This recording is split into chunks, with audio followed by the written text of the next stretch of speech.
Greetings and welcome to the latest edition of the Entheogenic Evolution podcast.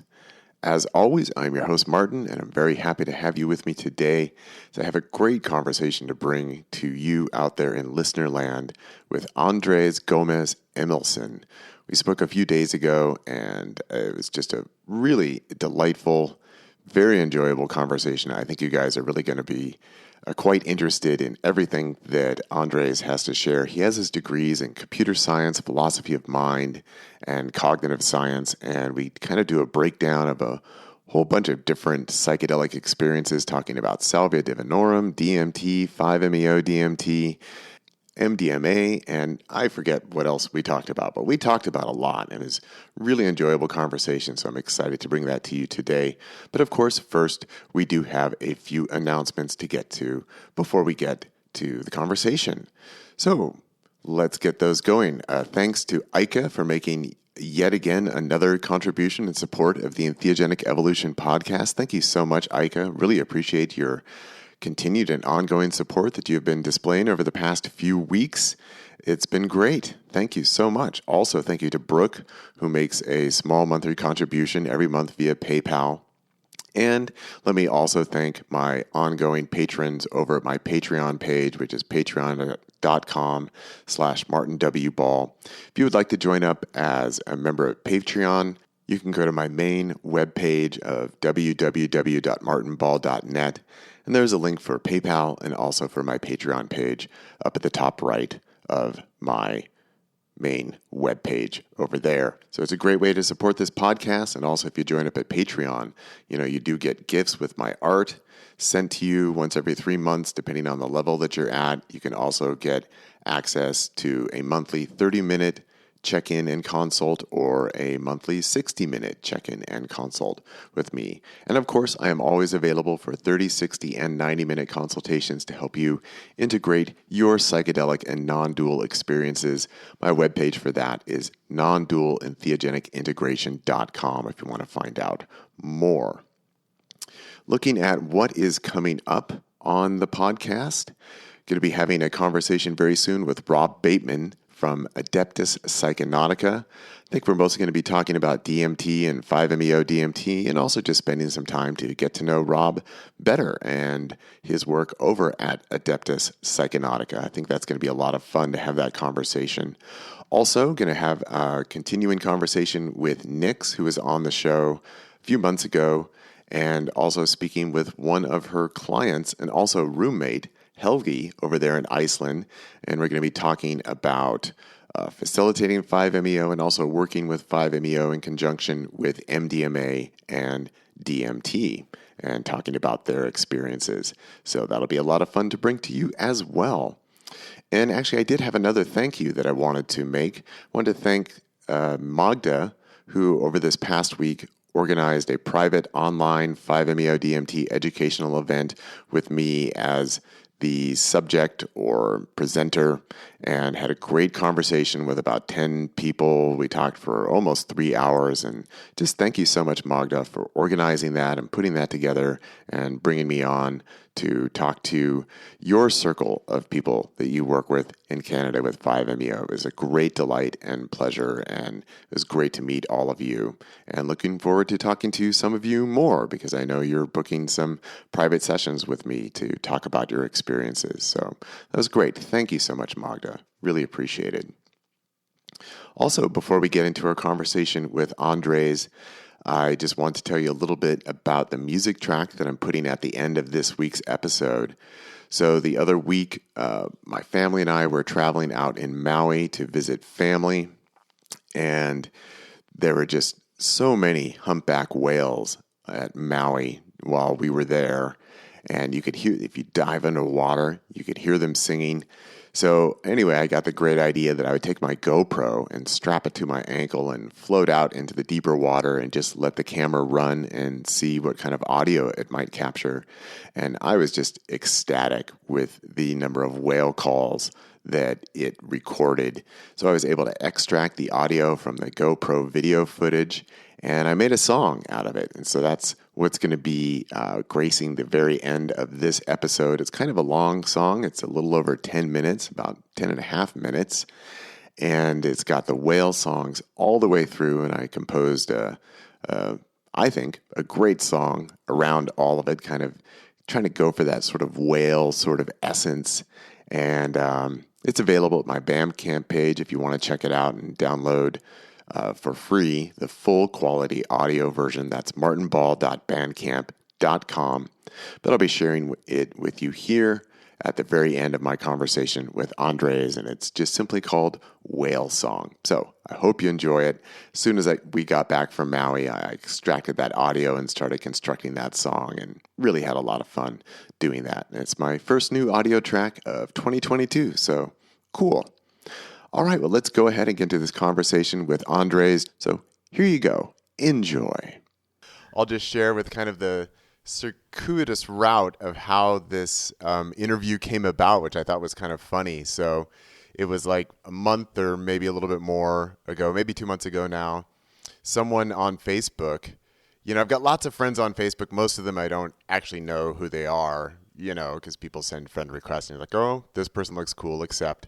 So anyway, this person that I don't think I'd ever heard from this person before, sent me a message on Facebook Messenger with a screenshot from some message board conversation that was taking place or had taken place somewhere on the internet. And in it was your name, and someone had commented, you should have a conversation with Martin Ball. And then you wrote, oh, sure, Martin, if you see this, I'd love to. And then this person also sent a link to a relatively short video of yours about, I think it was called A Rational Approach to 5-MeO-DMT. Sure. Yeah. So I watched the video, and then I thought, well, this is pretty interesting. I'm going to contact this guy, Andres, and let's see if he wants to come on. And so that's how it all came about. And then I searched you on Facebook, like, oh, damn, we're already friends. I didn't know that. So I apologize. I didn't know anything about you beforehand. No. So I watched the video, and I thought it was really interesting. So I have a number of points that I'd like to cover with you today, if we could. And first place that I always like to start is just to get to know you and get a little bit of your background, a little bit of your education. Then I think we're going to need probably a little period to talk about the vocabulary and language that you use. Mm-hmm. And then we can get into the analysis and we can talk all about it. Okay? How does that sound? Perfect. Yeah, so I guess to start off, I would say I was born with the luck or unluck, I guess, of having the personality trait of being extremely obsessed about the nature of reality, very confused about it. Just I would describe myself as hyper-philosophical, meaning that I can't actually hold a normal job because I'm just thinking about reality and confused about consciousness all the time. So, well, I'm exaggerating a little bit, but no, so from an early age, basically I was just like, okay, what is this thing? Can we understand it? And for a long while, basically, I thought that physics and math was kind of like the way forward. Obviously, I still think that's essential key component of like any holistic picture of reality. Oh yeah, and I guess I went kind of pretty deep into that. Like I was like a math Olympiad kid. Like I was gonna be a mathematician. Like figure out why there's something rather than nothing, like through physics and things like that. But then I guess when I was 16, I tried marijuana, which actually like I had a very, I think, like idiosyncratic reaction to it. So. Like it's something that like only happened once, and like any other time, teenagers and so on, like it was kind of like a normal type of effect. But there was one time where like I had a really unusual effect on THC, which is essentially like a kind of like full ego dissolution experience. And like back then, like I was already very philosophical. I used to think a lot about, for example, the teleportation, thought experiments, like. What is the source of personal identity?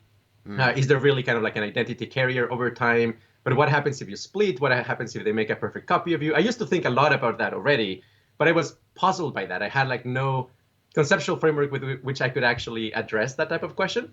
But I knew that, there's probably something to it.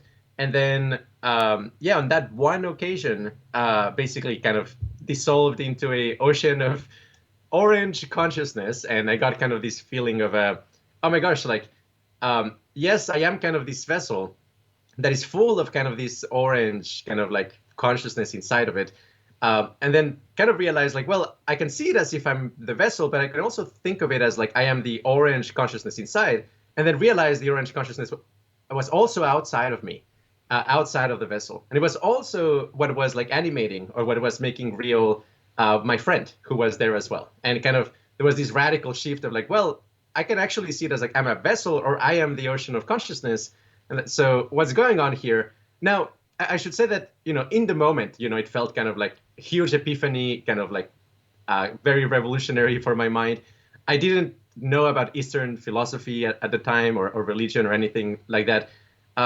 In the next morning, I realized, okay, that was an experience. It was like really profound, but I cannot just take it at face value. So actually what kind of ended up happening was now I've got to, okay, like research like philosophy of mind and also consciousness, because this all of a sudden opens up as the bigger mystery. So I was already interested in consciousness, but since that day, actually, I made it kind of like my life mission to understand consciousness, and also to kind of like open up the possibility of, hey, like maybe this oneness thing actually might be kind of revolutionary in some sense. So kind of the approach I had to that experience, I could say, was it was like, okay, it was an interesting, fascinating experience, but can we prove this, in a rigorous kind of philosophical, scientific way? Can we like actually convince somebody who's stone cold sober that we're all one consciousness? And I would say like maybe for about like 4 or 5 years, I really made it kind of my life, the thrust of my life, kind of this like whole oneness thing. Like I used to think like, yeah, I'm just gonna write the book that's gonna convince everybody we're all one, and this is gonna solve everything. Like all wars will be ended and things like that. Sure. And yeah. So go ahead. Let me ask you about the experience itself. So at the time, so you're in Mexico. Is that where you grew up? Yeah. Okay, so you're 16 years old. You're getting high on marijuana, and are your friends just like, oh yeah, there goes Andres, like getting all deep and philosophical, or were they like, dude, you're just high, or like, what was the reaction at the time? Well, I was with a very close friend of mine, and he was also very high, and I think like he doesn't remember very much. I think he kept telling me like, dude, write it down because I'm not gonna remember what you're telling me. And it didn't happen. I do remember, almost all of it, but I wish I had, recorded the moment or something. But yeah. Yeah, well, I'm always interested that, and actually, it's gone now. But when we got on Skype, you had the opportunity to write like a little quote, and I think your quote was, "The thought of oneness and the experience of the thought are already two things," or something like that.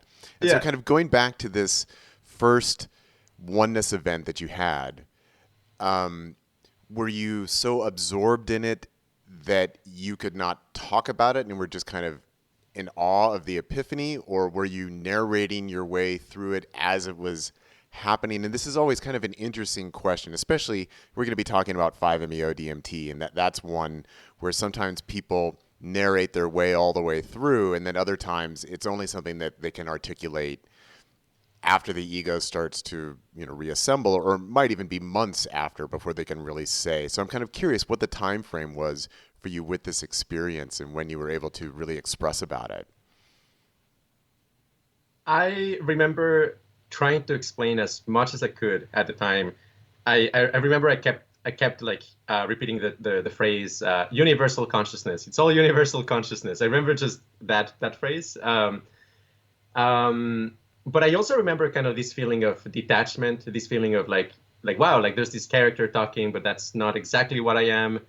And it almost kind of like the thing the character was doing was kind of like funny. It didn't feel like it was exactly me doing it. There was kind of some detachment there. But also it was like full of, I think like surprise, wonder, and almost a lot of like comedy qualia as well. Like it felt like very funny. Like, oh my gosh, I've been missing out on this understanding all my life. Like, yeah, but I bet that I probably didn't make that much sense. I suspect I probably was like speaking in like relatively short phrases, and like I was not, stringing together like a coherent narrative or anything of the sort. That definitely came later. Okay. And your friend's like, dude, you're kind of overwhelming me. Just dial it down a bit.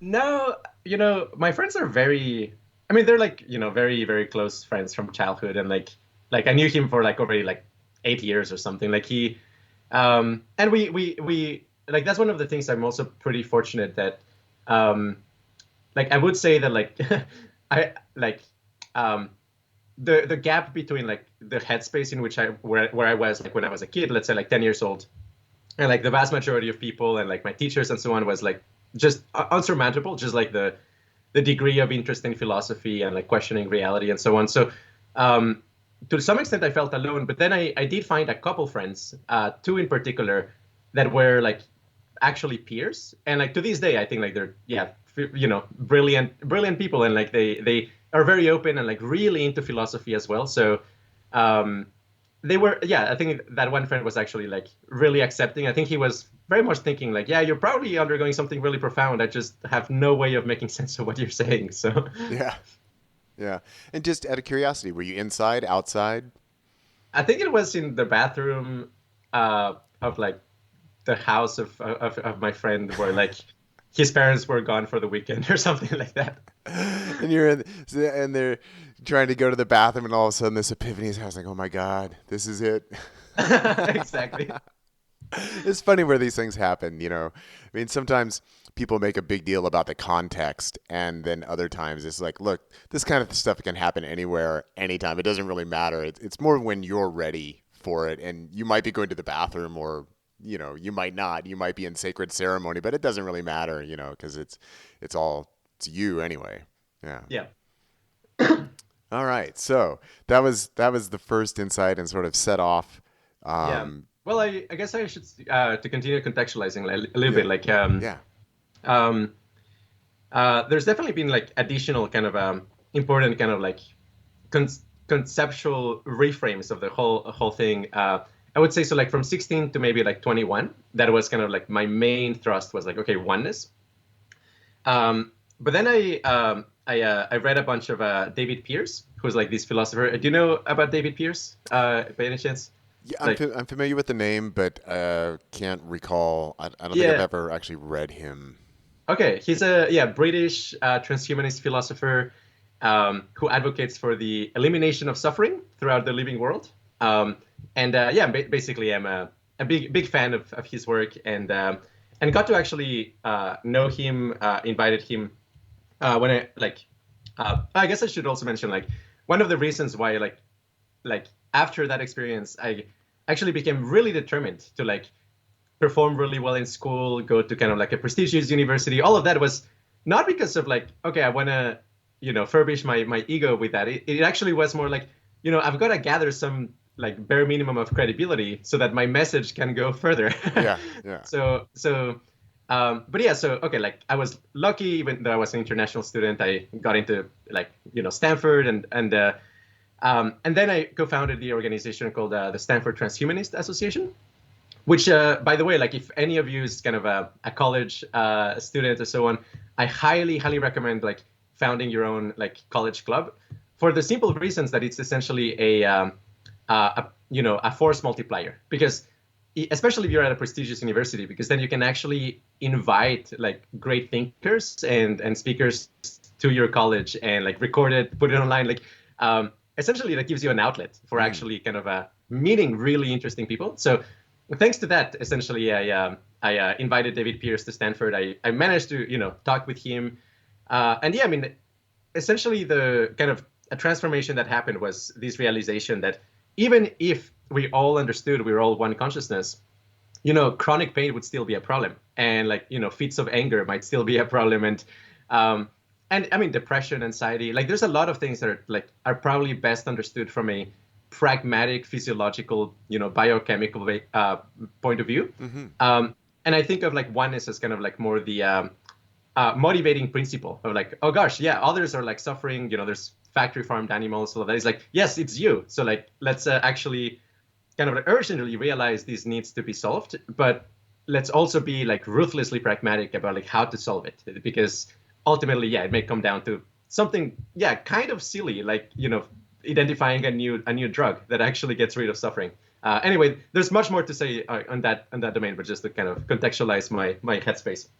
Yeah, well, I think that that's an important point because with the emphasis on the experience of oneness, I do think it's powerful. I do think it's transformative, and it's an experience that I would like to invite everybody in the world to have if they have the opportunity to go into that. That I do think that it's something, especially as human beings, I kind of look at it as a fundamental human right. That I think it's our right to experience that. But I've also always said it in no way is ever going to solve all your problems. It Yeah. just isn't, and it's not going to solve all the problems of the world, but it can provide a perspective shift so that at least we stop the polarization that happens within society, and that also the disconnect between humans and nature, humans and animals, and helps us understand that whatever we are is actually all of this. So how we attend to all of this is relevant for how we are treating ourselves. So I do think it's a powerful element of making the world a better place, but it's not the quote unquote solution. Like also, I mean, you just mentioned chronic pain. Like back in July, I got this pain at the top of my spine and it won't go away. And I've been to physical therapy and I've been to acupuncture and I've been to the doctor and I've been for massage, and no amount of oneness is going to make the pain go away, right? It's still there. I can still understand. Yeah, we're all one and I am the pain, but it still fucking hurts. Yeah. You know, I mean, like at the practical level. So oneness doesn't solve our problems, but it does free us up in certain ways, I think. 100%. So to add a little bit further information. So like the third phase, let's say after the Okay. David Pierce phase, then together with Mike Johnson, who's he studied math and philosophy of science, and he's like a brilliant philosopher, and he wrote this book called Principia Qualia, where basically a lot of it is like wonderful insights, which was kind of like very synergistic with like the philosophy that I had been developing. But essentially, since then we co-founded what's now the Qualia Research Institute, and basically one of the main focus of this organization is like understanding valence, and valence is basically the pleasure pain axis, and essentially we have models for like actually what is this, like what makes an experience feel good or bad, and like that will connect with oneness, will connect with equanimity, will connect with pain. Like I'm very happy to kind of like delve into any aspect of it, but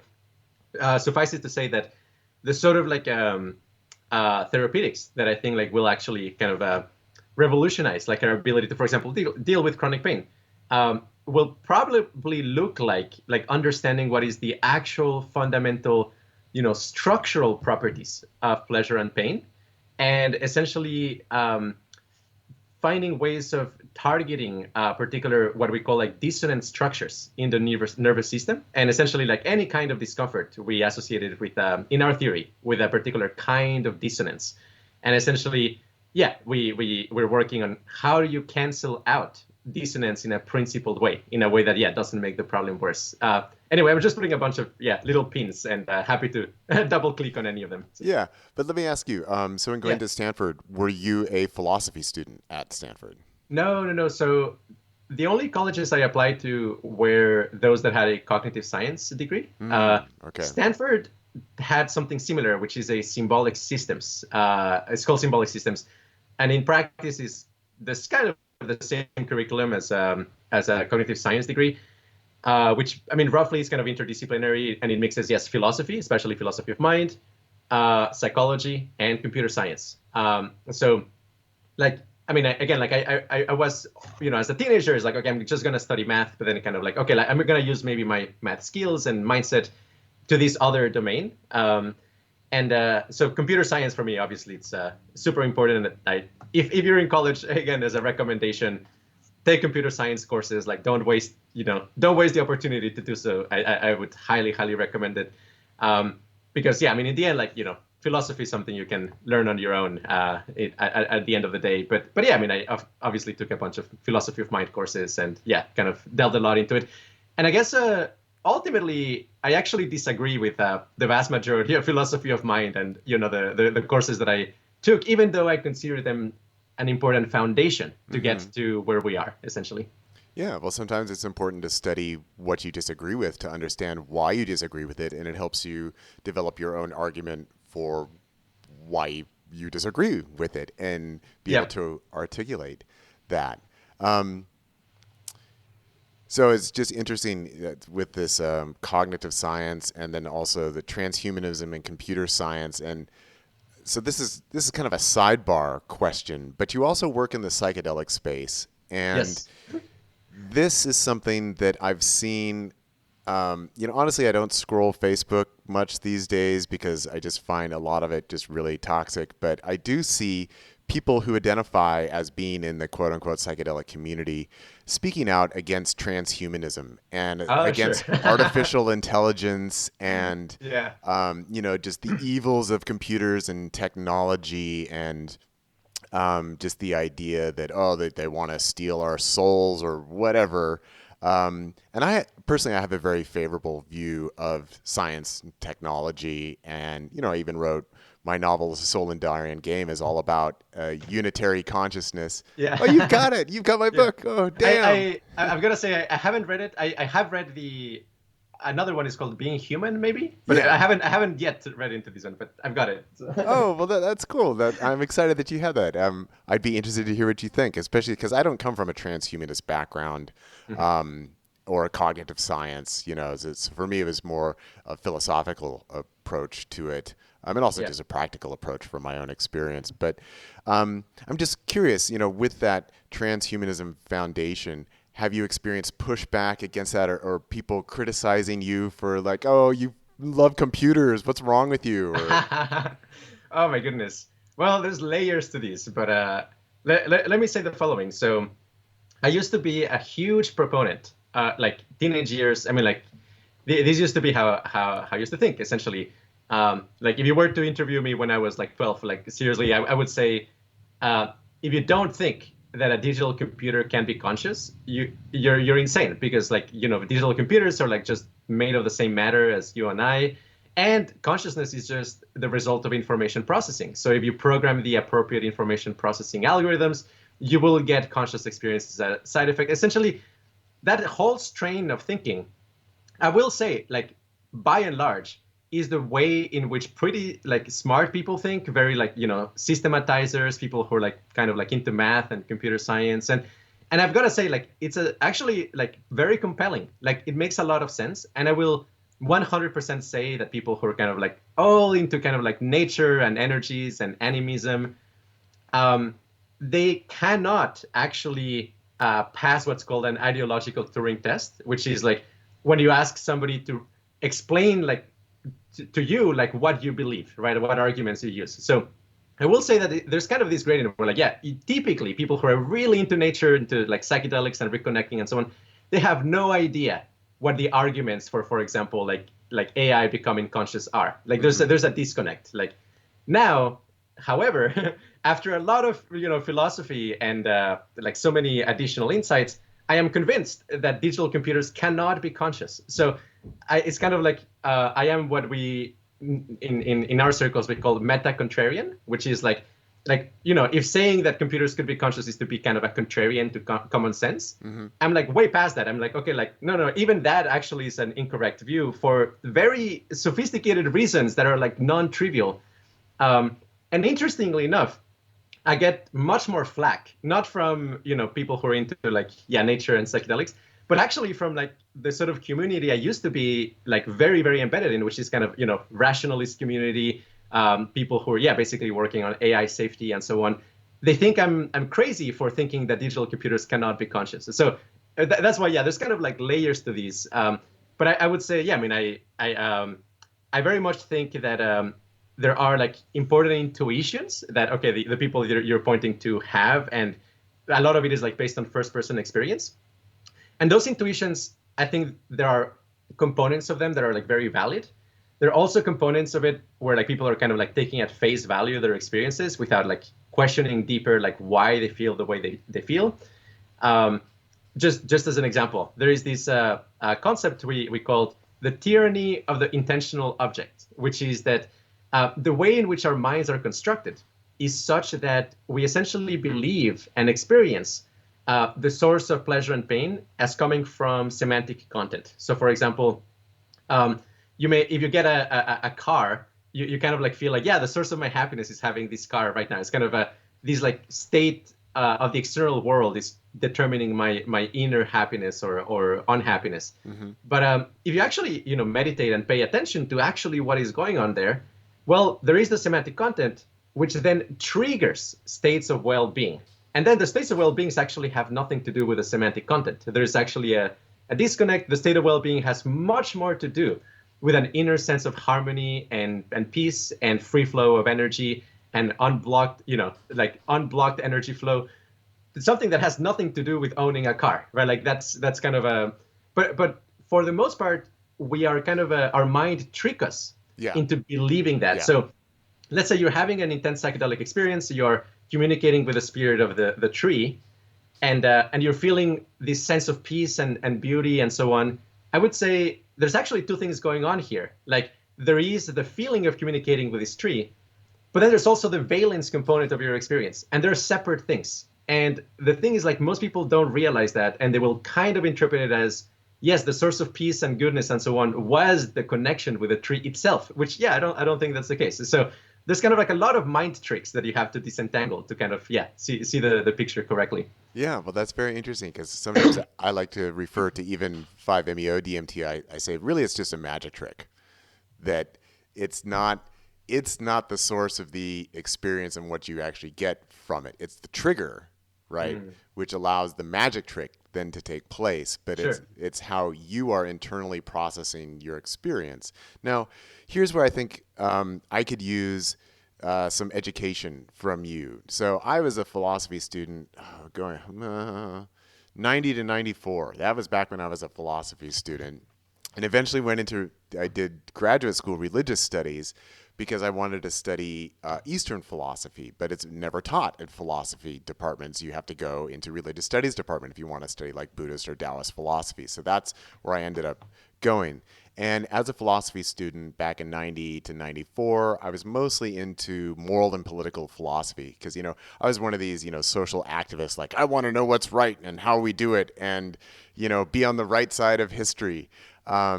So you use a language like with valence, qualia, these kinds of terminologies that I myself am not intimately familiar with. I'm only, passingly familiar with, and I don't know about my audience if they're familiar with these terms. And you said, I think you created the Qualia Club, or I'm not sure if that was the right term.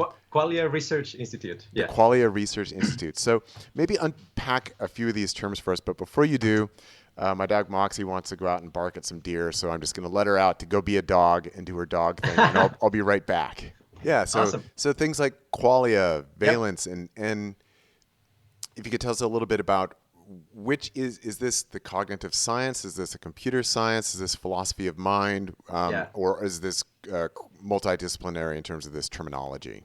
Yeah, totally. So I would say it's primarily philosophy of mind and some psychology terms. So first of all, qualia. I mean, I love the term qualia because it refers to something so fundamental and intimate that I think like maybe 90% of people have like had the thought of like, what is that? They have no idea that there's a term for it. And they have no idea of how to even formulate the question or formulate the way of like even talking about it. So maybe when you were a kid, you wondered, is the blue that I see the same blue that other people see, right? Yeah. Okay, so that's a key question. A lot of people have that question, right? A lot of kids realize that. In most people's mind, it's kind of like, okay, there's no way of solving that. I'm just gonna, put that in in the depths of my subconscious and not think about it. But I kept thinking about it. It's like, is there any way we could potentially ever find out, like, is the blue that I see the same blue that you see? So qualia would be kind of this raw, sensate quality of the blueness of blue that you experience. And it is very important to realize that actually, for example, the qualia of colors, in this case, is not actually frequencies of light. That's a very, very, very common mistake that people make. They think, yes, blue is kind of like the way in which your brain renders, I think, like 400 nanometer like wavelengths and things like that. That's just absolutely not the case. Why?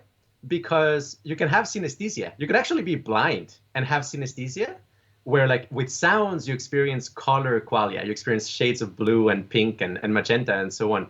That's one reason. Another reason is, do I have it here? I think I have it here. Yeah, essentially, like also the actual shape of the space of possible colors is not a spectrum, is not a line, is actually a circle. This is the symbol of our organization, where essentially it reconnects. Like there's actually a color that is called a non-spectral color, which is magenta, which you will not see it in the rainbow. It's not in the rainbow. What you need to experience magenta is essentially simultaneously add blue and red. And that's why it's called a non-spectral color. So essentially what we call the state space of color qualia does not correspond to the state space of possible inputs, meaning that you can study qualia independently of the senses. Qualia has a geometric structure that is somewhat isomorphic to the structure of senses, but not quite, and therefore is actually, logically distinct from it.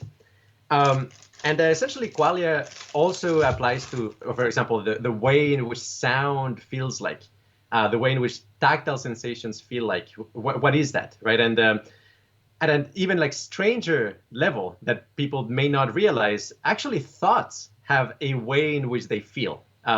It's something that also, for some people, like it takes, for example, getting high to realize, like, wow, like my texture of thought is slightly different. And therefore, I'm able to think in a slightly different way. What's going on here? Like, it's kind of like we're, the typical metaphor of like we are fish in the water. We don't realize that there's water around us until, you modify the water or you take us out. But essentially, qualia will correspond to the raw sensate level of every facet of your experience. And that's what we study. So like one of the objectives that I have long term is mapping the state space of all possible qualia. It's like, okay, there are colors, there's, tactile sensations. What is the structure of that? But there's also, like the DMT feelings that one gets. And there's probably like, 100 different, DMT, different shades of qualia that are like DMT specific, that like you don't experience in normal life, you don't experience on even LSD and things like that.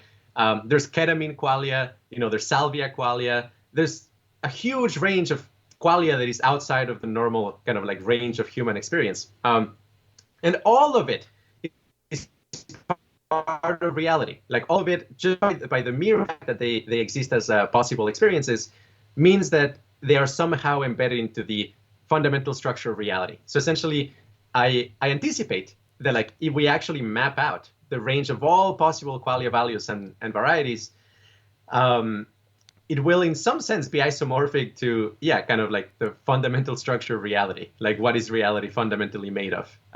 Okay, maybe I'll stop there before I go further. So let me just throw a couple different things at you and see what you make of them. So using somewhat of a different language that, like you mentioned my book, Being Human, and there I kind of introduced this idea that different psychedelics, they all are infinite in their own way, but they have their own infinity spectrums. And I said they each have their own quality of presentation, so that each one has its own particular feel to it. So I'm using, I think, the language of qualia because I'm talking about the qualities of the experience, but I'm not using that same philosophical language. So I just wanted to see if you felt that that's kind of in line, or am I off base there? And then since you mentioned magenta, I absolutely have to throw this one at you because this never happened before and it had never happened since. And this was maybe 5 or 6 years ago now, and I was tripping. I mean, I was way in deep on I think it was MDA and 4-ACO DMT. And I mean, I was really, really, really deep in, and I had my eyes closed, and I don't remember what was going on with my eyes closed, but there was a lot. And at one point then I opened my eyes and I was in my living room and everything was magenta. And it was like I was in some kind of discotheque, and like these magenta light would come this way and then this way, but everything was magenta, and I was just like, wow, Yeah. it's magenta, and I've never seen a dominant color like Yep. that, and it was so impressive. I was just, wow, this is fantastic, and it felt fantastic Yeah. as well. I was just Yeah. I was just awed and amazed, like, it's so magenta, like Yes. this is so pretty. Oh my god, I love this. Yeah. So I just have to give that to you because it was Yeah. such a unique experience, and I've never seen anything even remotely like that or Yep. experienced anything remotely like that either before or since then. Yeah. I know exactly what you mean. But I've got to say, it's you can have that with any color. Actually, you can even have it with colors that are not within normal human experience, including this exotic color that is blue yellow and also red green. But um, essentially, what you're describing, it's called a color casino.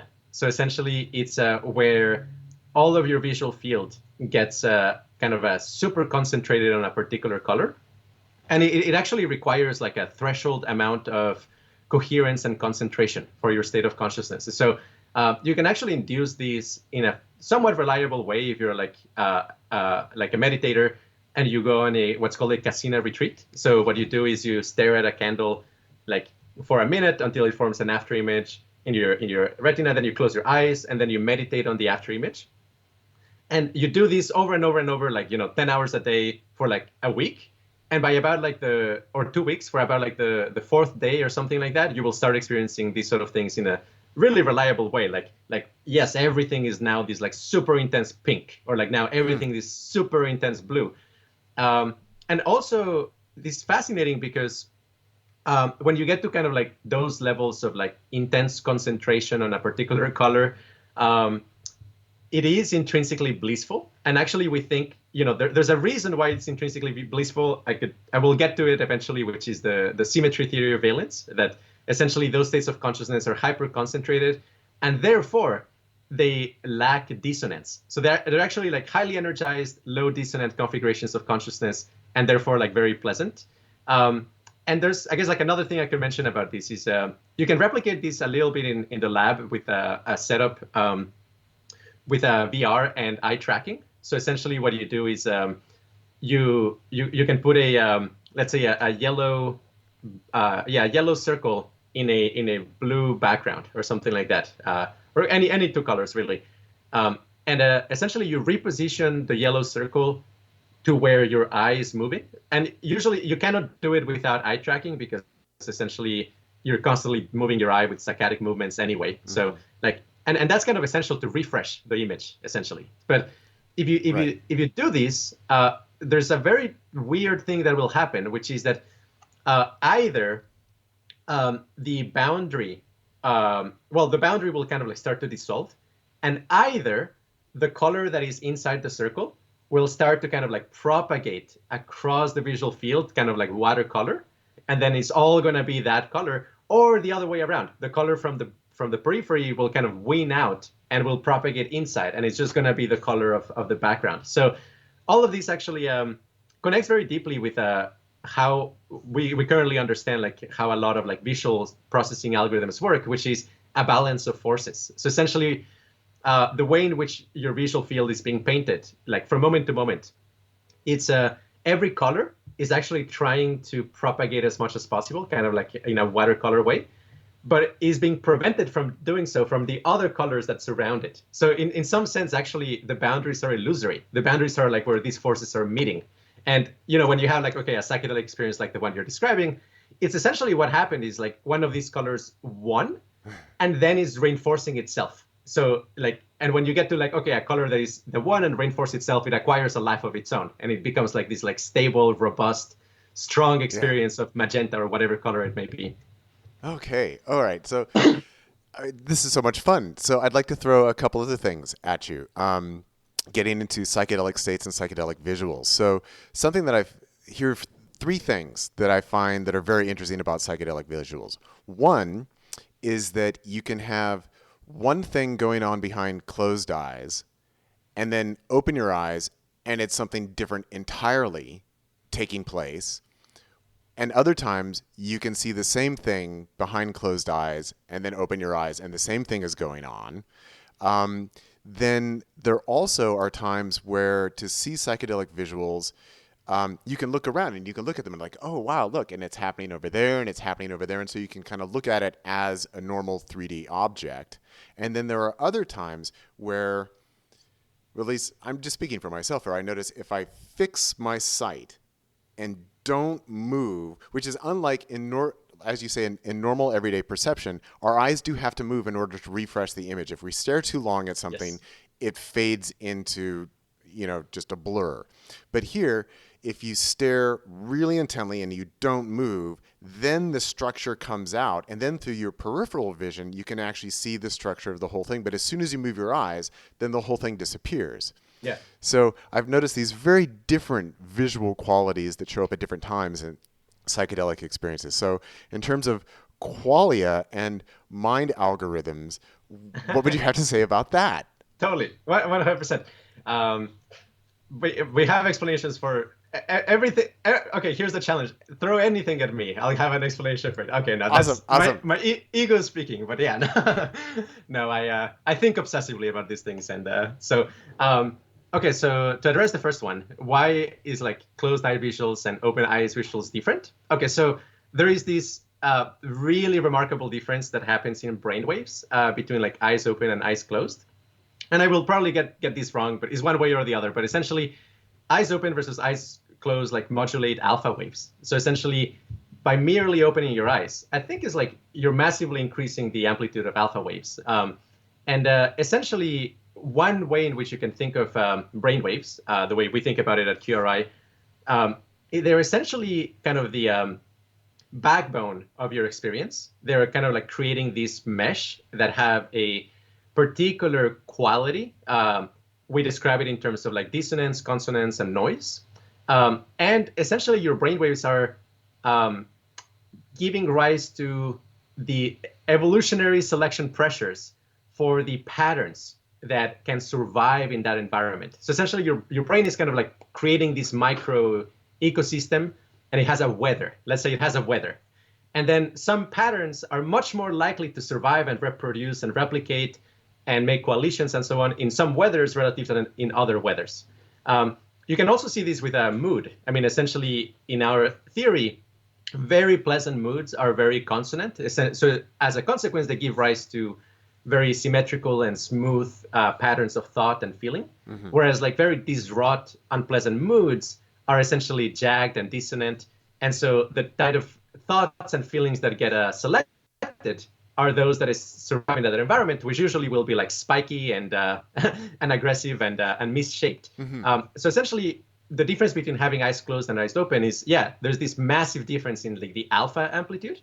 And so the evolutionary selection pressures for the psychedelic patterns that you're experiencing are very different. So it's not only that you're going to switch between channels, you're also going to switch between quality of visuals. And right. I would like broadly characterize that essentially with eyes closed, you will have like somewhat more holistic patterns, essentially patterns that encompass the entire of your visual field. They don't get stuck in kind of the minutiae of whatever you're looking at. And so it's much easier to essentially achieve kind of these like blissful, harmonious states of consciousness with eyes closed, because the waves of energy can actually travel through your entire visual field without disruption. Okay, so that's that part. Then the other thing you're asking is, okay, this phenomena of like staring at a particular region of the visual field, and if I understood what you're referring to, you're talking about essentially this symmetrification of patterns, that like you're starting to kind of like see that pattern propagate throughout your visual field. Is that what you're talking about? Yes. Yeah. So that happens to some extent when you're sober as well. Like a lot of people can like stare at a patch of grass, and then like what will happen is that,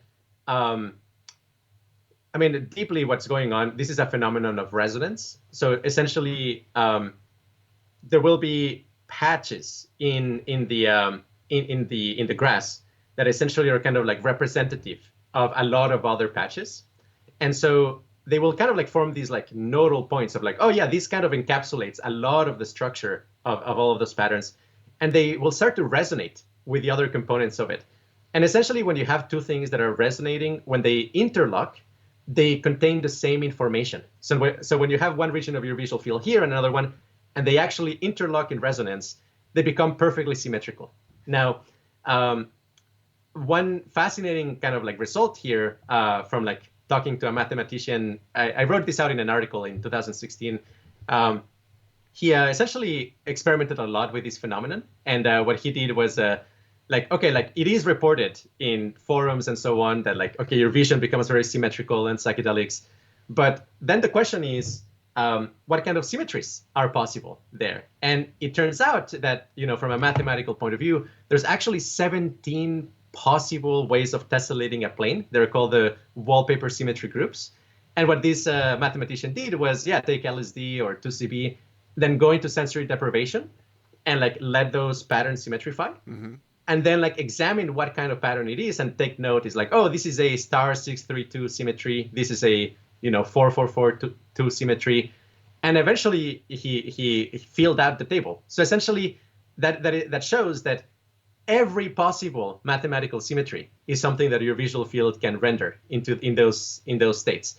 I guess like the last thing I'll mention is that broadly speaking, when you have this symmetrification going, is roughly analogous to kind of having the a soap bubble become perfectly symmetrical. So essentially what is going on is that this physical system that is your visual field is trying to lower its energy. I mean, we're always doing that. Every physical system is trying to minimize its energy.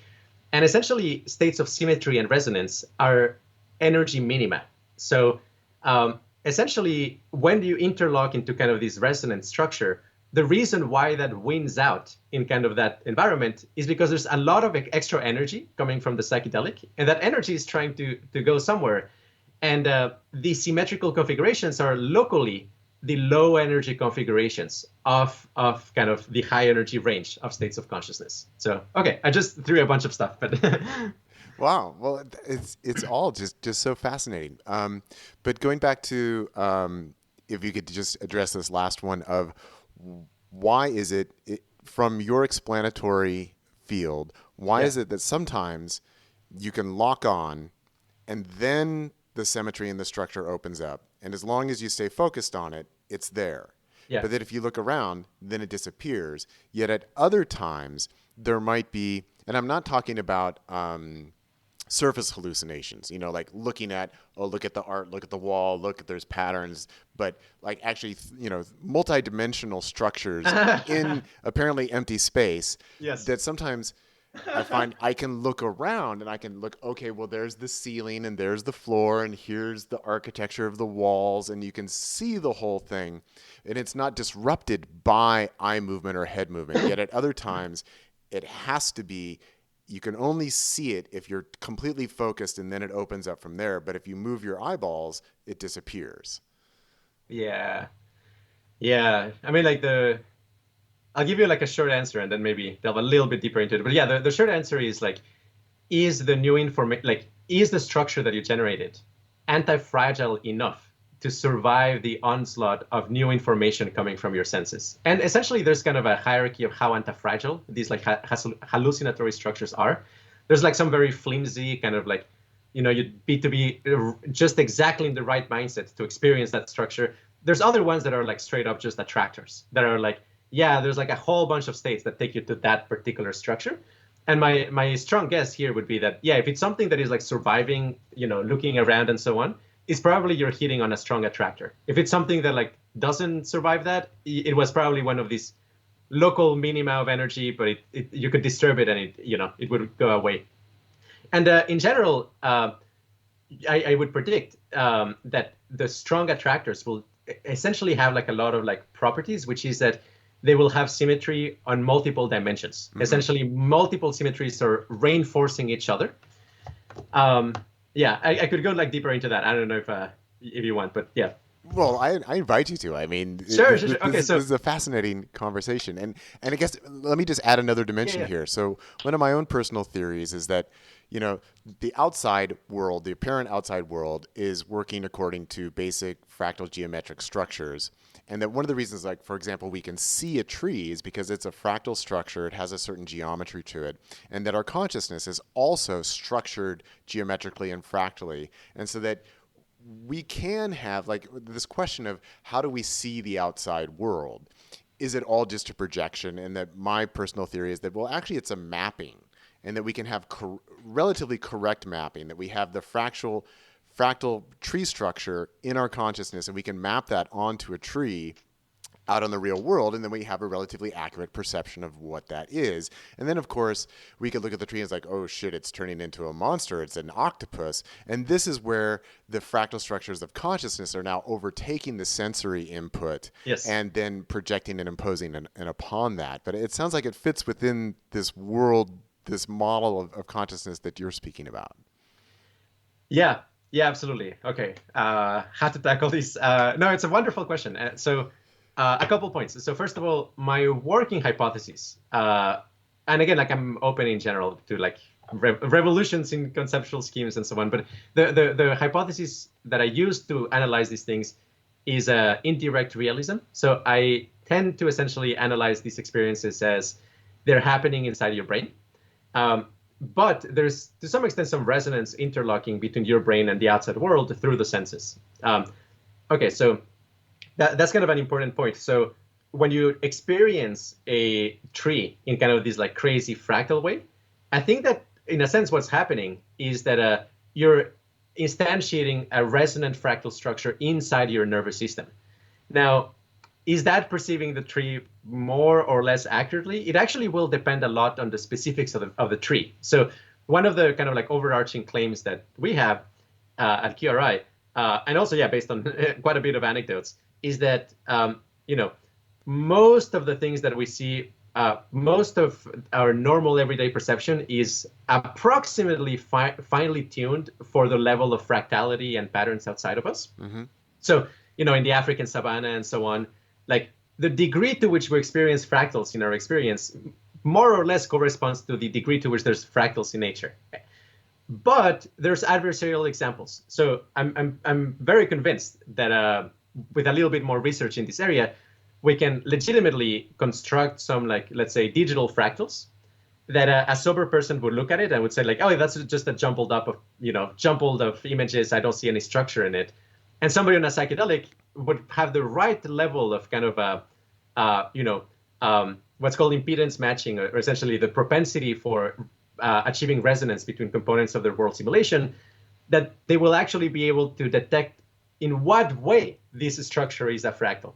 And it might be true. So there's kind of like a region of like adversarial examples that normal people will not be able to perceive properly, but somebody on psychedelics will. Mm-hmm. However, I think on most cases, in most situations in nature and in like everyday life, the psychedelic perception will be more distorted than the normal perception, simply because normal perception has already been like very finely tuned for like the kind of patterns that do exist in nature. So, and I think like this is the case. Like if you like inspect this, for example, in a substantial dose of something like 4-ACO DMT or something of that nature, like looking at a tree and like kind of like it will symmetrify, and as you see this fractal structure, is like, okay, like let me pay attention to this corner over here. Like it looks like it's shaped in this way. And then like you examine it carefully, it's like, no, actually it was shaped in this way. Like I was projecting that kind of like extra, fractality to it that it did not actually have. So in that sense, yes, there is absolutely this threshold where like, the fractality is like taking over. And it is kind of like an internal phenomena. I'll also mention like 100% the structure of our nervous system, I think, is fractal. It's not perfectly self-similar, but it is approximately self-similar and approximately scale invariant. And the psychedelic fractals are exactly the same phenomenon as the symmetrification of the visual field. So like you could have a symmetrification that is flat, is like, okay, this is just a tessellation, is like, one of those mosques, Islamic mosques and so on. That's one phenomenon. But there's also where the resonance happens not between structures of the same scale, but between structures of a different scale. So like, and through projective transformations. So like this hand and this hand in the classical example would be like, okay, this is mirror image, they can resonate this way. But if they're like here, they could also resonate this way because the brain can do this transformation, can do like okay, translation and projection and like putting it further behind. And those two things can also resonate. It's just that, yeah, they require this projective mapping. And when you have this projective mapping, essentially the lowest energy way of continuing it is like iterating it over. So essentially, yeah, fractals very naturally emerge out of two things. A, that the brain is a fractal structure. And two, you reduce the difficulty for resonance. Essentially, you increase what's called in electrical engineering the impedance matching between the components of your brain. Okay. Wow. This is so much fun. Excellent. Yeah. And it's just interesting to reflect on, the sort of the different layers of these that I have seen. You mentioned tessellations, and then there's the arabesques, and there is sort of flat surface symmetries. Yeah. Like I did a lot of experiences mixing MDA and MDMA with 4-ACO DMT and 5-MeO MIPT, and sometimes throw in some MXC. I was doing all these cocktails and found these really fascinating tessellating structures that would first appear as like a blank sheet, and then like one triangle would flip over, and then suddenly they go all across the flat surface, and it would be 3D in structure. But then there is also, then suddenly you get this depth of field where then you have tessellating fractal structures that are now multidimensional and crossing through different planes. And then also going back to the qualia, the sense of actually feeling all of this at the same time as seeing these things. And then like talking about trees, it just reminds me of a mushroom trip from years and years and years and years and years ago. I mean, I'm talking like maybe 25 or more years ago. I was up in Eugene, Oregon with a friend, and we were tripping really hard on mushrooms. And at one point he looked out the window and he's like, "Oh, there's a rainbow." And I looked outside and I was like, "Yeah, there's rainbows everywhere." And I was like, "But you know what? I can't tell if there actually is a rainbow there or not because I'm seeing so much rainbow." And then also looking at the trees, then they're all rainbow as well. So it can be very hard to distinguish what am I actually imposing upon what I'm receiving input from the visual field versus what is the contribution of my own mind and my own perception into that event. And in when you're really deep in it, I mean, you just can't say. I mean, you could even go for close inspection, but you get up all the way up to the tree and then you start seeing tendrils coming out. And it's like, well, I don't think they're actually physically there, but I'm seeing them because I am superimposing and sort of growing the fractal structure that's already there, and I'm just adding to it. But you can't distinguish in the moment. No. Yeah. Yeah. No. This is fantastic. So, I mean, I'll apply similar principles again. I mean, essentially, okay. I'm thinking like what is probably the lay a bit of groundwork. So there's this concept also we developed called the algorithmic reduction, which is, okay, like on psychedelics, there's this zoo of effects. And like you can look at Psychonaut Wiki and like there's, 70 different crazy, like scenery slicing and tracers and like there's so many different kinds of things. Our claim is that all of that is kind of the leaves of really a branching structure that actually at the top, upstream, are like relatively simple effects that then when they're interacting with one another, you get all this emergent complexity. And so in some sense, psychedelics, I mean, obviously, if you take mushrooms and you see like this fractal Ganesh or whatever, obviously that was not in the mushrooms, right? Like that's something that your mind is generating downstream of the actual action of the mushrooms. Mm-hmm. So then the question is like, what is the actual action? What is like the fundamental effect that these substances are having on the nervous system that downstream generates all of this complexity? I mean, essentially we have kind of like stories or I would say like educated guesses of like what each of these substances do.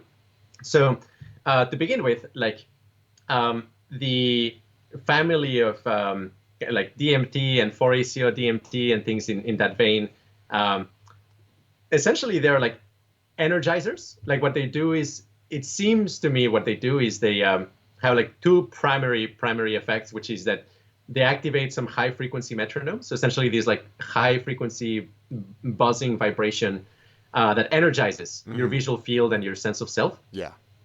And also they increase the impedance matching, meaning they reduce the difficulty for different structures to resonate with one another. So like that's very simple effects, right? Like, but then when you think of those effects in light of how the nervous system works, again, the nervous system is constantly trying to minimize energy. So it's like being energized in this massive way, and resonance is becoming easier between different components of your experience. The way in which it will be minimizing energy is by essentially finding symmetries between them, because those are like local energy minima. So, and what you're saying of like, yeah, the fractal structure and so on, not only you see it, you also feel it. Okay, 100%. I'm like 100% validating your experience, because it's true, and we call that phenomena cross-modal coherence, that essentially the ease of coupling between different sensory modalities becomes higher, so it's easier for modalities to couple with each other. Now, as I was explaining, each modality recruits different kinds of qualia, and each kind of qualia has its own associated symmetry groups. In the case of color is the standard Euclidean 3D space. The sense of tactile sensations is a very different geometric space. But essentially, when you kind of make the different sense modalities couple with one another, it's kind of this Venn diagram of like, okay, what are the symmetries that this sense modality can support? What are the symmetries that this other sense modality can support? And if they're coupling, they're going to be inhabiting the symmetries that they both can support at once. So there's, in some sense, almost kind of like a narrowing of possibilities, but also a multiplication of possibilities, because by coupling these, essentially you're increasing what we call the dimensionality of the space. Essentially, the more degrees of freedom you're coupling together in this resonance structure, you're implicitly, in a functional way, generating a structure that inhabits a higher dimensional space. And the way I often describe this, let me see if hopefully this whiteboard will work. Okay, yeah. So this is just kind of like a rough example. So to give you an idea, so imagine you have like 3 planes, and this could be, let's say, a metaphor for like, okay, your visual input, auditory input, and tactile input. Metaphor is not exactly, but right. You have 3 planes, and you have like 1 dot in each of those planes. There are a total of 6 degrees of freedom here. Why? Because, well, this point has 2 degrees of freedom, this one has 2 degrees of freedom, and this one has 2. So if you want to specify this configuration, you need like 6 numbers, like 1 for each dimension for degree of freedom. But now, what if you interlock these dots in the following way, where essentially they kind of like become the phases of a cube, and the dots actually are kind of the projections of a dot in 3D space.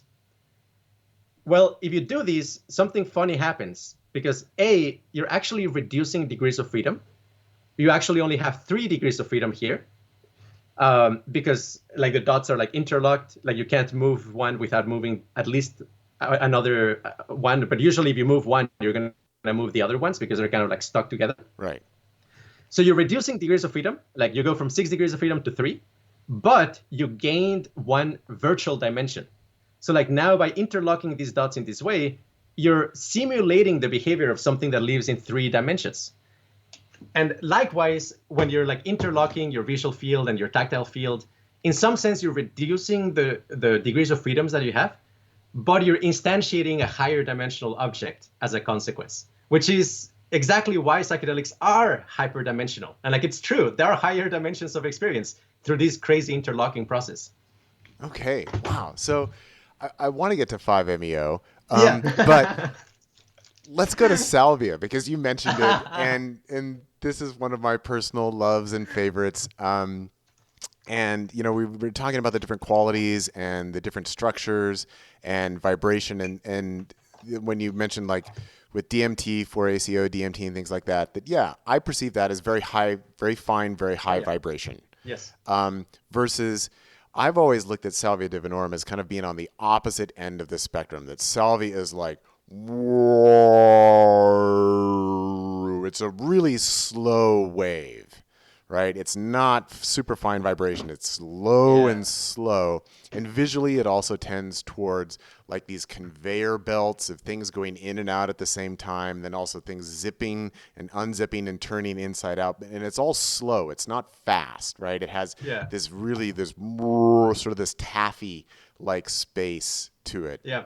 And I'm reminded of, I used to spend the summers in Santa Cruz in California, and there at the beach boardwalk in Santa Cruz, they had this taffy making machine that you could walk by and see, and it has these arms going like this and like stretching out the taffy, and it's really slow and everything's stretching out. And for me, that was like, okay, salvia is like that. Yeah. So how would you talk about that in terms of the vocabulary that you're using here?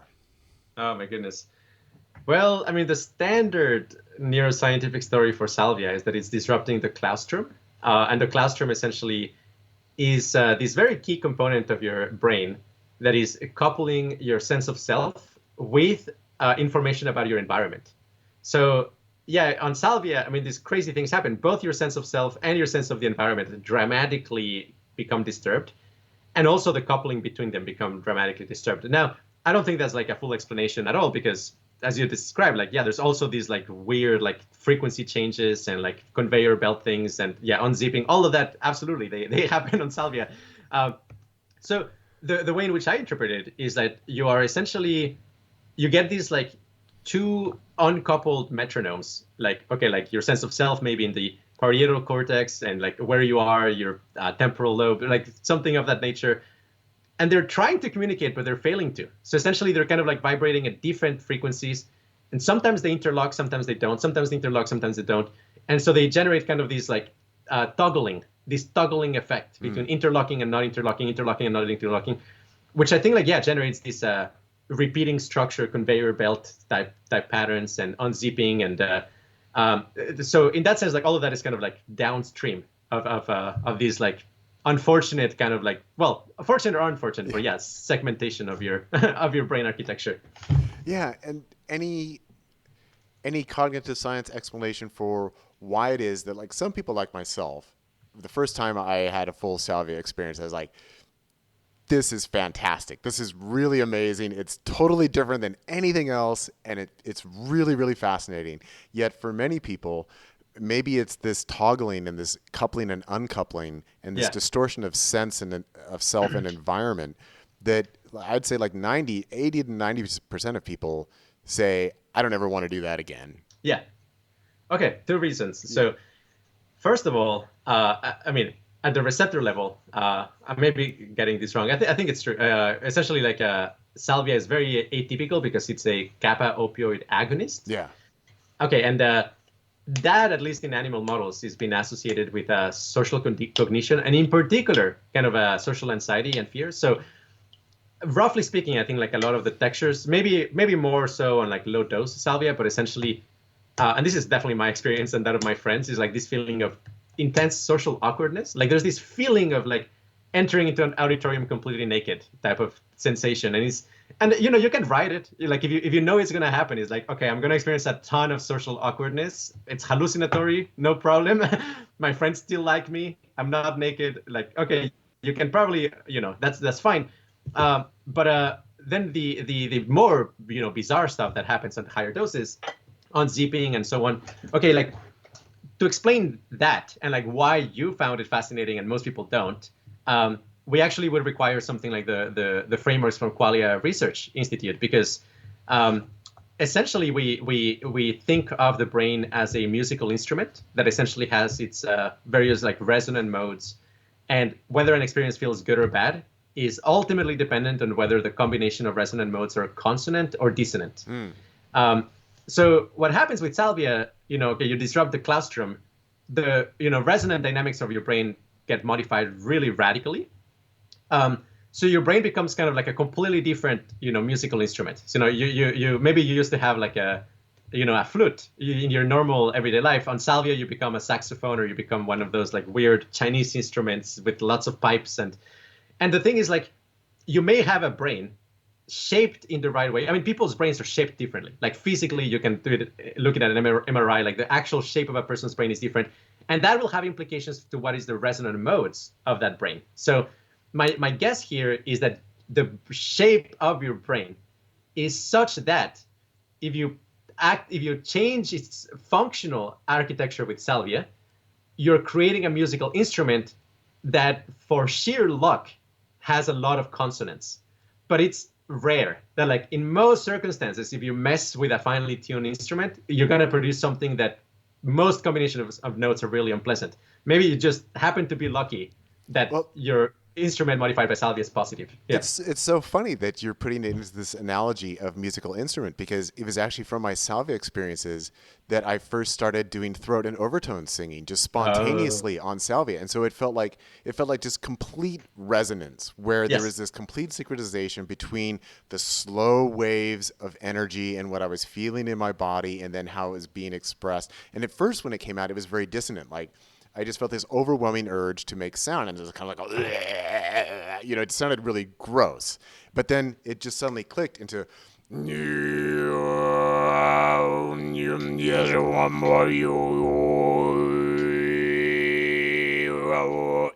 it's just, I started throat singing.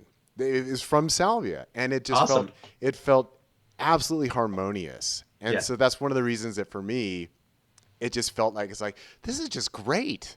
I mean, take Salvia and learn how to throat sing. How awesome is that, I'll have to give it a try.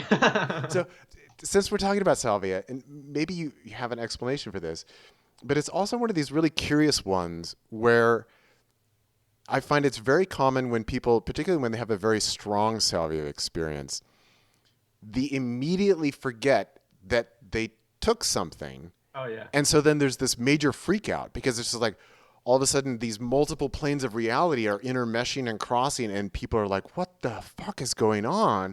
And there's not the cognition of, oh yeah, I just smoked Salvia. That's what's going on. It's just, no, reality is being impinged by this really bizarre event that's taking place, and they don't remember. And then afterwards they're like, oh yeah, that's why I smoked Salvia.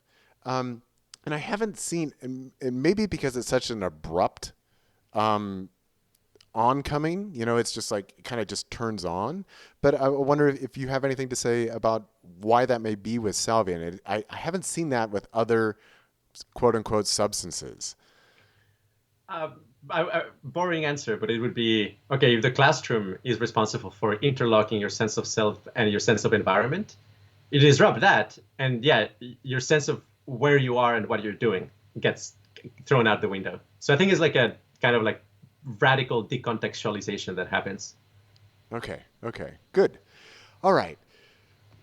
So I know that you're going to have to go in not too long. So I do want to talk about 5-MeO. Yeah. And I think we've established sort of the baseline of the vocabulary and the concepts that we're dealing with here. And so now I would just invite you to go ahead and just lay it on us.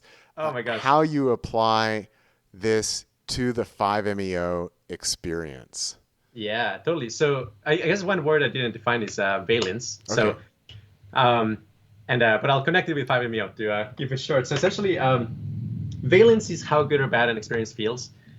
I get a lot of pushback from a lot of people in an unfair way, actually, because, so here's the thing. If you say like, I'm all about like maximizing, pleasure, reducing pain, people will say, oh, you're like a shallow person. Like, no. The point of life is not pleasure. It's meaning or something like that. They will say. But no, actually, if you introspect on what the hell meaning is, it's actually a pleasant configuration of mind. Like very meaningful experiences are essentially like interlocking with inner archetypes that have a blissful, resonant, reverb quality to them. And when you feel that you have a lot of meaning, you're embodying those beautiful archetypes.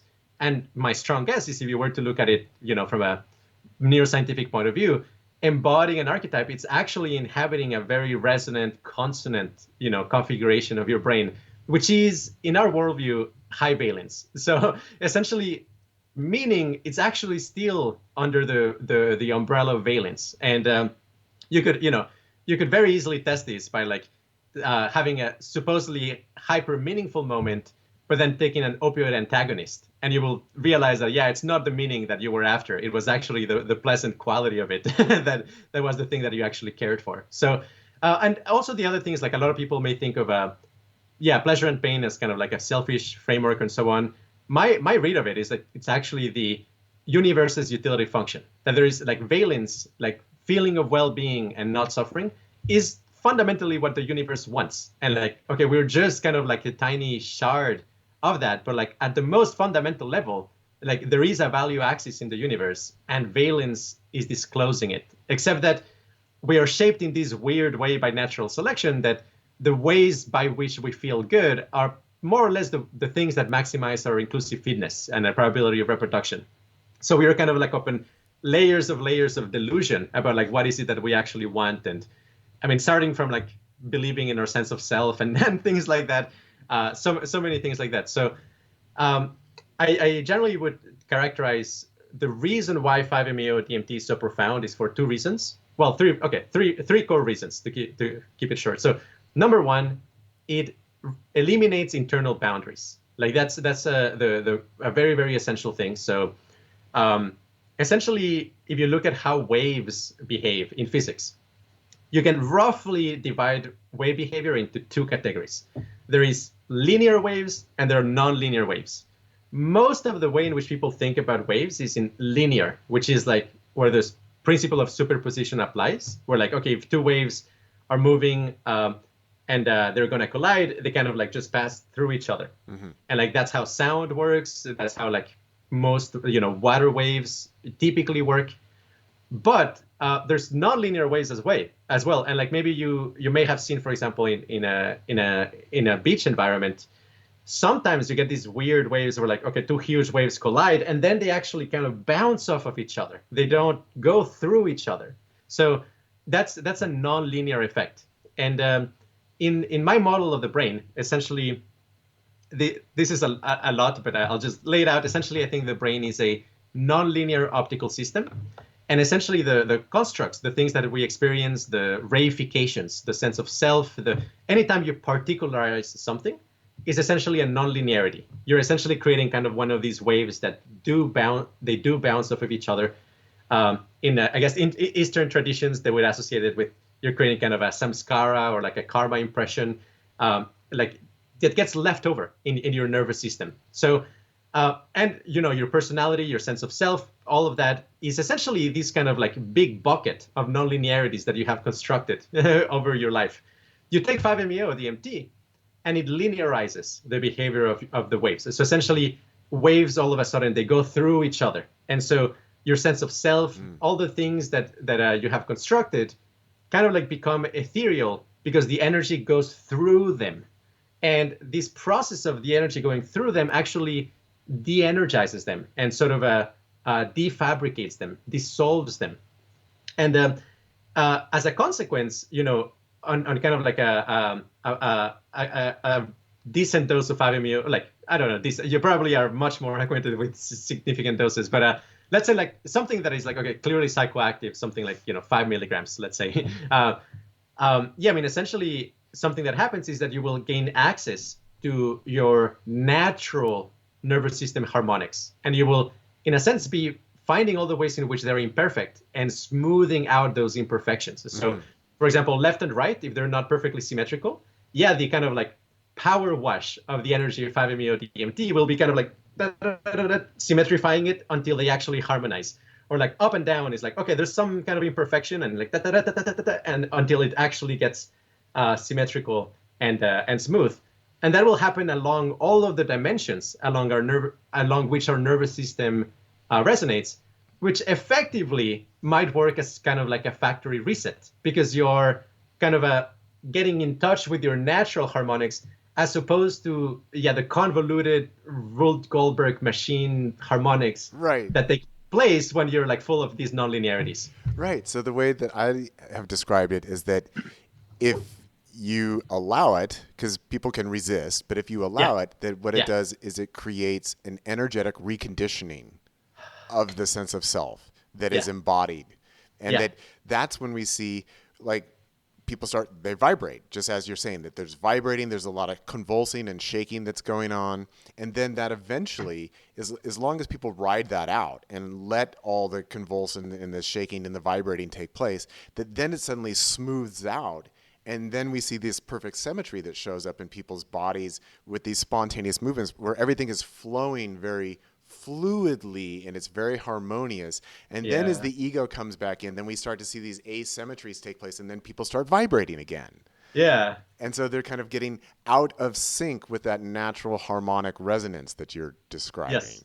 Yes, absolutely. So, um, yeah, 100%. I guess the other thing 5-MeO does is it's also a powerful energizer. It might be the strongest energizer. I mean, it's probably the highest level of energy that you can get to probably is with 5-MeO, Yeah. not DMT.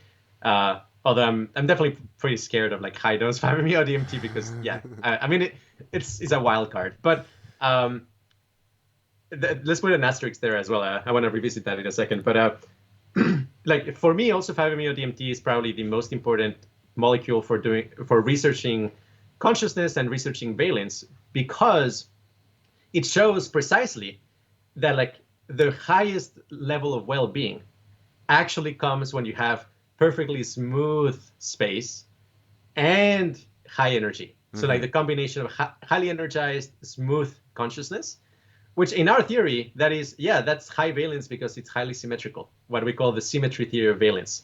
And essentially imperfections and nonlinearities and like shears and pinch points, any of that is a source of discomfort and unpleasant qualities. And yeah, I mean, the ego is constructed out of those. I mean, like, it's one of the things that, a Buddhist who meditates a lot will tell you, like, relative to nirvana, everything hurts. It's like, yeah, I mean, when you're coming down from, from a peak, beautiful 5-MeO DMT experiences, you realize, like, oh my gosh, my ego is actually a source of pain. But it's like, it's a discomfort you don't associate with discomfort because you're so embedded in it. And yeah, also, okay, connecting it with what you're saying of like shaking and this essentially the natural harmonics shaking off kind of your ego and your nonlinearities. I will say that for me it was very insightful to realize, partly thanks to like trying to understand 5-MeO DMT, that there's really like three kinds of waves of energy in the nervous system. And if you have only ever taken mushrooms, or like if you've ever done like classical psychedelics, including DMT, you will only actually be acquainted with one out of the like three fundamental waves of energy. And the one that you will be acquainted with is essentially the what we call like semantically neutral energy, which is essentially this like energization. DMT, I would catalog it as like kind of the archetypical like energizer of that kind, where like, yes, just energizing your nervous system, the waves will be bouncing off of each other. And so, yeah, actually the symmetrical structures that you were describing, if you pay attention to them, you will notice that the way they're constructing is like there's waves of energy that are bouncing off of each other. And every symmetrical structure is constructed recursively out of waves that are bouncing off of each other. And their local energy minima will be the symmetrical configurations. But all of that is like, wave number one, which is semantically neutral energy. Then there's a different kind of energy, which I call dark night of the soul type energy, which is essentially this quality of defabrication or deconstruction, which in terms of kind of like things that maybe people may be acquainted with, is very similar to restless legs or akinesthesia or like opioid withdrawal. All of those have that quality of kind of like restlessness and like, oh, there's energy that wants to get out, but it doesn't form good patterns. And in meditation practice, like that's a stage. I mean, if you want to get enlightened, you will go through like long periods of like that and like dealing with that. And it's very unpleasant. But I understand that that's kind of a natural effect of the shaking off of the inbuilt, sense of self and pattern structures that you have accumulated. And a lot of people are much more clean than others. I mean, like if you've been taking a lot of methamphetamine and like are egomaniacal and something like that, you will probably have like a much deeper dark night of the soul than somebody who's like, yeah, very humble and doesn't, create a lot of self structures and things like that. Yeah. And then the third kind of wave of energy is equanimity. And that is the most beautiful and fascinating because it feels like it's actually waves of space-time. Like it's not even like a wave of energy that is traveling in your phenomenal field. It's more kind of like like when two black holes collide and they create these like gravitational waves, and it's actually like space-time stretching, or you get kind of this wave of extra space and time. Yeah, on 5-MeO that also happens. You get kind of this, wow, there's like this expansion of space-time, and that has this quality of acceptance and allowing and permitting and embracing absolutely whatever happens. And to me, it's actually one of the most promising ways of getting rid of suffering, because you could be in pain. If you have enough equanimity, if you have like a high enough dose of those waves, it's not going to be a problem. So I think it's even better than painkillers, although painkillers, we should also work on them. But yeah. Yeah, because it can actually dissolve the pain in that moment. And then if you have created a higher level of resonance and coherency within yourself through the experience, then you actually encounter the pain afterwards in a different way. And as you're saying, that the ego itself can cause discomfort. And it reminds me of how many people report that even paradoxically, they're in their highly energized state in 5-MeO, but they say, coming back, they say, I felt more relaxed than I ever have in my life, and realized that every time I thought I was relaxed before, I actually wasn't. And now I've experienced what true relaxation is.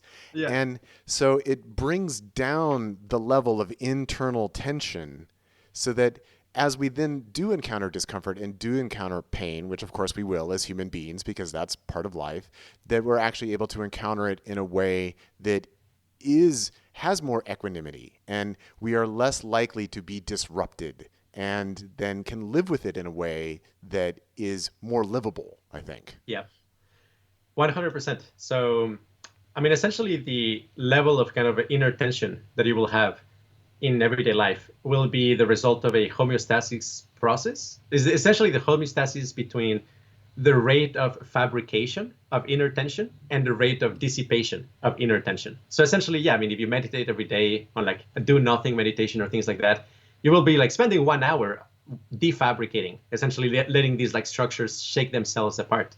But if you're like, for example, really angry at somebody or something, or like, yeah, you're like really angry with the system, actually, whatever it may be, but like if you have that, it will be increasing the rate of fabrication of inner tension. So it's very unfortunate. I mean, I think like a lot of kind of like quarrels that happen between people and conflicts, polarization, you name it, is literally just kind of like an engine of inner tension that got started. And like every attempt to deal with it is maybe locally relieving that tension, maybe insulting the person or whatever it may be. But actually, globally, you're adding more stress to the system. And so it's a feedback loop. It's very difficult to get out of it, because every one of your options just adds more stress. And that's also why I think like 5-MeO has such huge potential for even like relationship therapy, because it gives you this like button of like, oh yeah, do this thing. Or like for 20 minutes, you will not be adding stress. You will actually be realizing how adding stress is the road to hell, like how you're creating hell for yourself by doubling down on the stress. Yeah, but I guess like go ahead. I was just going to say, to kind of tie it back to something that came up a bit earlier in the conversation, is that the sense of satisfaction and happiness and pleasure that we get out of meaning, and that this is another thing that can actually then become an addiction of the ego, is the production of meaning and the attachment to meaning, because it is satisfying. Yeah. And this is what I love about 5-MeO, is that it has the potential to disrupt all sense of meaning into the ultimate meaning of this experience of oneness, where it's not this particular view, or it's not that particular ideology, or whatever it may be, so that, that we do get these attachments to meaning, because it does satisfy something that is pleasurable, even if that meaning is then fed into a narrative that is creating dissonance and disharmony, and my meaning is better than your meaning, and so we've got to fight each other over it, whether it's a relationship or whether it's cultures or society. And so we get the opportunity to disrupt all of that and then generate a new, more holistic meaning from the event. So it's a meaning resetter in a sense. Yes. Absolutely. Two things here. One, 100%, I would say 99% of people are addicted to meaning, and they don't recognize it as an addiction, which is like worse. Like one classic example to me is Santa Teresa, which a lot of people consider a saint, but like she had like these like clinics for the dying, right? And they had the option of giving them morphine to die without like horrible pain. Yeah. But she was saying like, no, embrace the pain. And like kissing the pain is like kissing Jesus or something like that. okay, like she is addicted to this like Jesus meaning thing. Yes. And then she's projecting it onto others and thinking like that's the solution to their problems. But so she's worse than a heroin addict by saying that sort of thing. And we have that is obviously a huge problem in our society. Meaning addiction is definitely not better than like drug addiction in any way. Although they're synergistic, obviously. But yeah, especially because it's not thought of that way by most exactly. people. That it's thought of as enriching, or that, well, my belief system that this gives my life meaning and therefore it has value, but it actually might be destructive and harmful to others because you're imposing it upon them. And that whole idea of redemption through suffering, like the more you suffer, that somehow then the better you are, and that this is, I see it as a huge issue within psychedelic culture itself, about the imposition of meaning onto events and onto the stories and onto the experiences, and my way or my lineage versus your way or whatever. So it's just as endemic in psychedelic culture as it is elsewhere. And this is why I just find it so refreshing to speak with you, because I've tried to develop my own sort of neutral language to talk about psychedelic experience, but you're coming from this cognitive science, philosophy of mind background. And it's also, I feel it's very neutral, that it's not the imposition of meaning. What we're trying to do is just describe as best we can what's going on and understand it from that basis of description, and then also see what are the possible benefits of that. So I think it's a wonderful approach that here in our conversation, you haven't once tried to tell me about the afterlife or about spirits or about deities or anything like that. And this is like fantastic. It's great. Completely. I do remember like maybe in an interview or an article or something, you said like people's obsession with DMT is kind of an ego thing, because like, oh, I'm special because the aliens are talking to me, and like I won the cosmic lottery, and like it's fabrication. It's like ego fabrication, 100%. Super fascinating, very important for scientific research and like figuring out how consciousness works. But let's not wrap it up as a blanket and feel like we're special. Like it's just not gonna help. It's not gonna make you be happier, essentially. I'll briefly like explain like along the lines of the presentation I'm going to be giving in 25 minutes. I mean, essentially, the aesthetics. I mean, aesthetics are like, I would think of it as like the what's underlying meaning structures. And just briefly, like essentially, they have like three components. So first of all, they have like eros, which is the set of imagery that elicits kind of a thirst for life, or like this desire to embody them or make them larger, like inhabit them, vivify them. And people have like very different eros imagery. Like what like is the thing that gets you excited or like makes you feel like a good person? Is it like giving to the poor, or is it joining the military? Okay, like very different aesthetics in that level. Yes. Then there's the psyche, which is the way in which the eros imagery is connected to each other in order to form narratives and kind of like a web of meaning of these kind of sources of thirst for life. And then the deeper layer is the logos, which is your overarching conception of reality as a whole.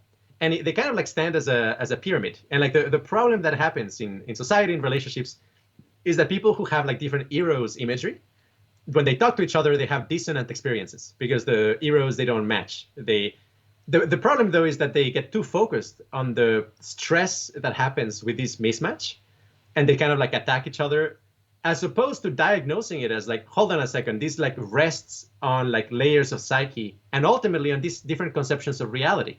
And like if we actually wanted to resolve the disagreement, we would have to go to the level of logos and like actually talk philosophy. We're not gonna, moralizing or so on is not gonna help.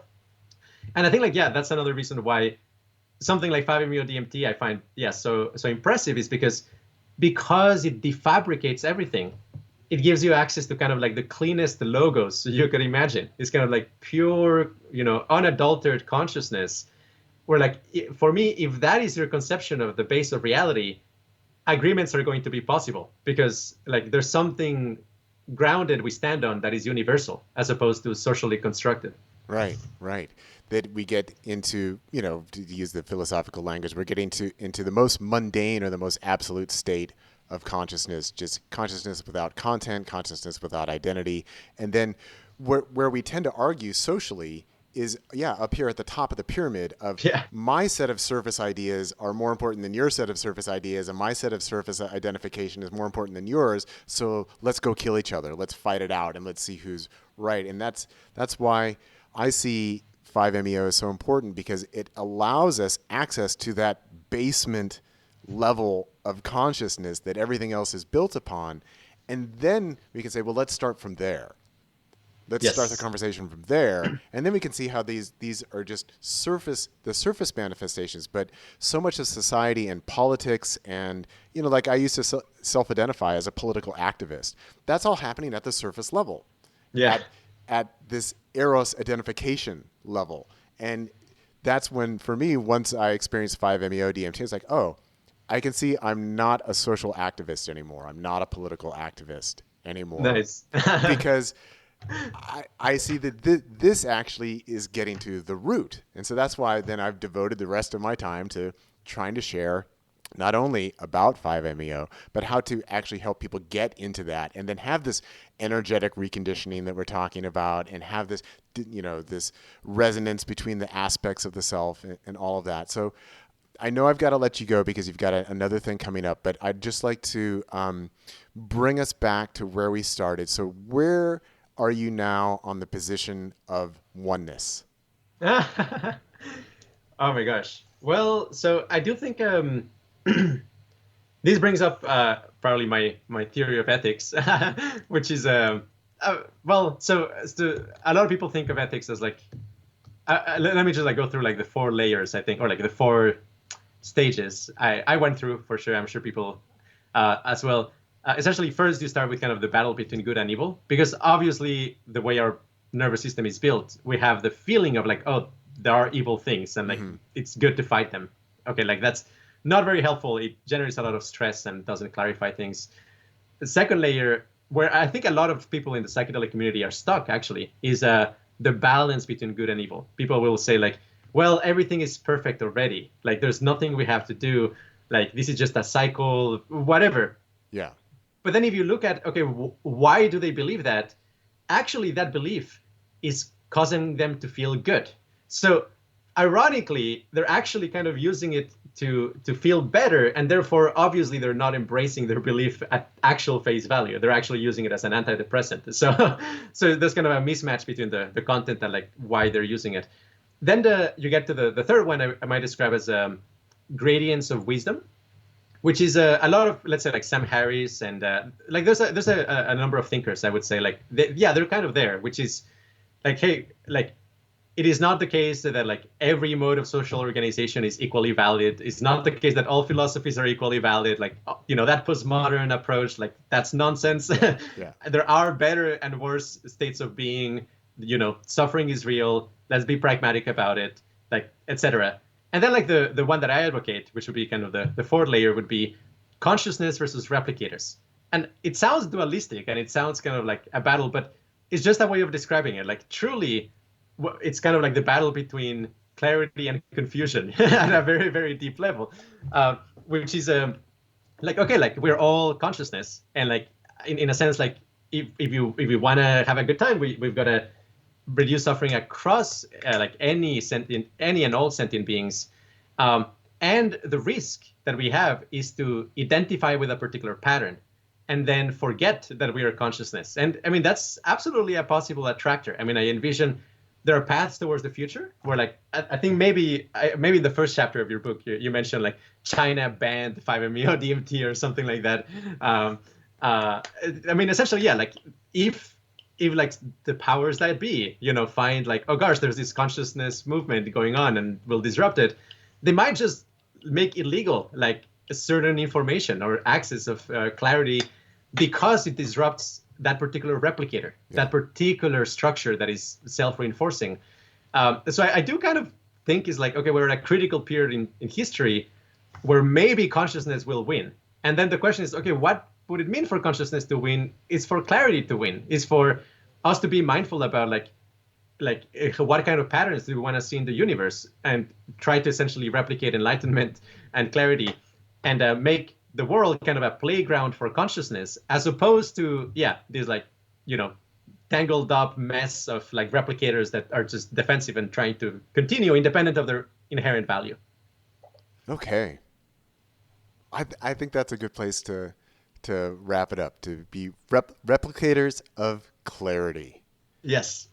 Yes. And we can maybe even add in a little harmony and some pleasure and well-being as well.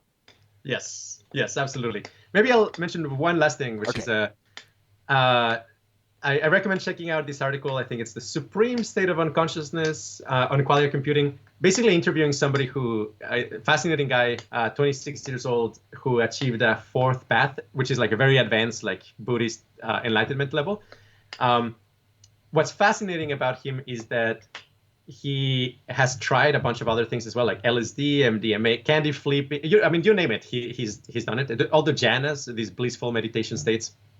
He also has tried 5-MeO DMT, and he says that his current state, like now, like everyday life, like moment to moment, is essentially like even more blissful and more clear than 5-MeO DMT, but still perfectly functional. I mean, essentially, he describes his consciousness as perfectly holographic with no sense of self.